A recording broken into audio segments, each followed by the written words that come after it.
الحمدللہ رب العالمین والصلاۃ والسلام علی رسولہ الکریم ان اللہ و ملائکتہ یصلون علی النبی یا ایھا الذین آمنوا صلوا علیہ وسلموا تسلیما اللہم صلی علی سیدنا مولانا محمد معدن الجود والکرم وآلہ وبارک وسلم۔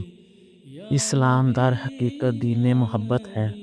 اللہ تبارک و تعالیٰ کی صفات بے شمار اور لامحدود ہے، جن کا احاطہ نہیں کیا جا سکتا اور نہ ہی شمار، لیکن قرآن مجید میں اس نے اپنی جس صفات کو اپنی ذات، توحید، الوہیت اور ربوبیت کے تعارف کے ساتھ خصوصیت سے منتخب کیا، وہ اس کی صفت رحمت ہے، جس کے پس پردہ بھی در حقیقت محبت ہی کا جذبہ کار فرما ہے، کیونکہ رحمتوں کا نزول بھی وہی ہوتا ہے جہاں محبت ہوتی ہے۔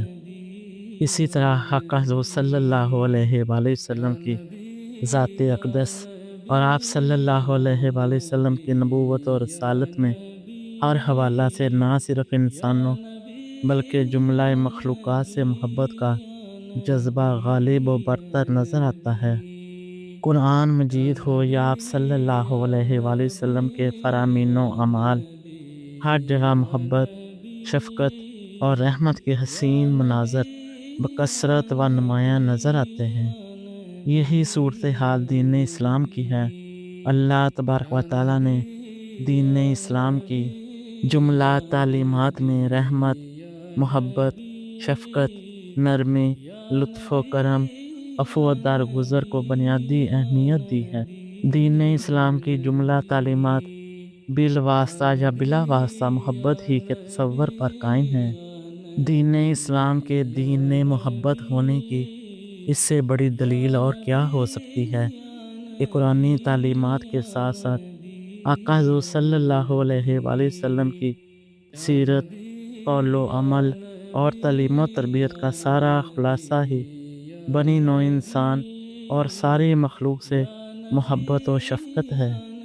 اللہ تعالیٰ نے قرآن مجید میں اپنی مختلف صفات کا تذکرہ فرمایا تو وہاں سر فہرست ان صفات ہی کو بیان فرمایا جن کی بنیاد جذبہ محبت پر قائم ہے۔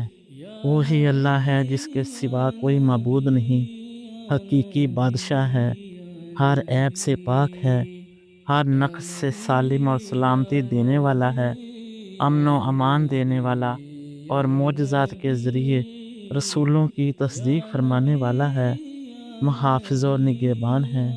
اپنے اسم ذات کے ساتھ جن تین صفات کو سب سے پہلے بیان کیا وہ یہ ہیں: سلامتی دینے والا، ایمان بخشنے والا، امن دینے والا، ہر خوف اور دہشت اور وحشت سے حفاظت فرمانے والا۔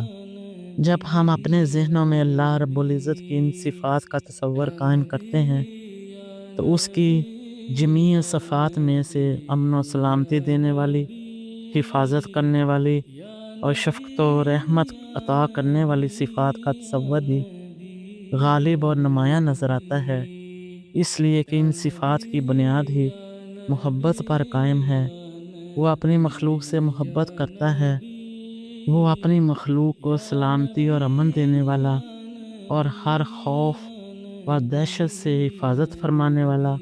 وہ نہیں چاہتا کہ اس کے محبوب بندے خوف کا شکار ہوں، گویا یہ حفاظت بھی اسی جذبہ محبت کے زیر اثر دی جا رہی ہے۔